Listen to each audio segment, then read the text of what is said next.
Absolutely, absolutely love this. So we got Trey Hendrickson working with Shemar Stewart.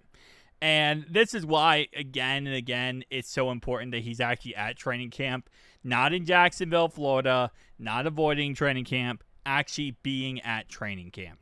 Because this lets him be able to actually help out these players. And again, not just Shemar Stewart. We have other rookies he needs to help out as well. We have Joseph Asai. We have, Barrett Carter, who's going to be utilized off the edge sometimes, right? Miles Murphy, obviously. So it's nice to have him there, if anything, as a coach. Does this really, again, he's not practicing, but at the end of the day, this is a thing with Trey. He doesn't need to practice. He's at a point in his career where, let's say he doesn't do any training camp practice, he's still going to be dominant as all heck. But we do need to pay the guy. We need to pay him. We need to get him out there. We need to get the situation over with. And it just goes to show, especially in that Eagles game, with our lack of pass rush, we need to pay Trey Hendrickson. Get him, going. Now, with him not being at training camp, it does give actually more reps to some of the younger guys, some of the more guys in the depth chart, which does help out some. It's definitely interesting, and it gets to see more film of those guys. While, yes, it would be nice seeing Trey at training camp, we already kind of know what Trey is. We know Trey is the most dominant pass rusher in the league, so it is cool to see some of these other guys also get that shot in the limelight. But at the same time, as a defense, you need to know what your defense is going to look like, and you want them to all be practicing many weeks and be on the same page. And the theory is, and the hope is, we get this contract done within the next couple of weeks, and Trey Hendrickson is signed and ready to go week 1, right? So it is what it is. I'm surprised he's still not paid.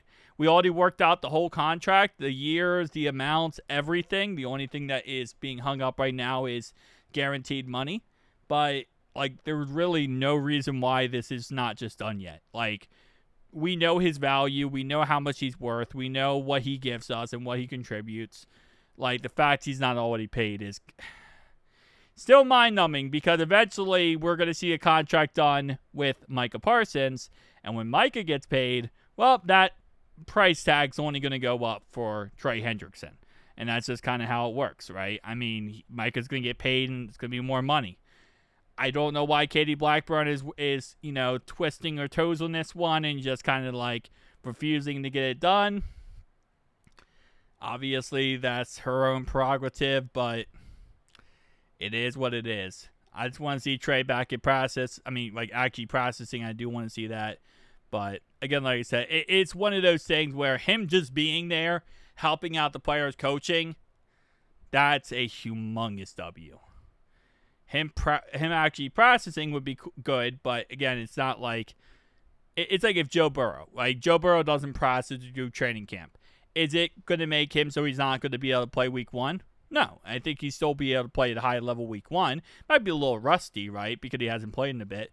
But it's not like it's going to change anything for the long term of the season. Joe's still going to be Joe. Trey's still going to be Trey. But some of these rookies, like Miles Murphy, you need him to get training camp. You need these guys to get training camp.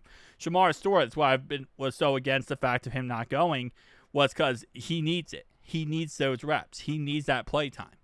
So, it is what it is. Tell me down below your thoughts and opinions. I'll see you guys next one.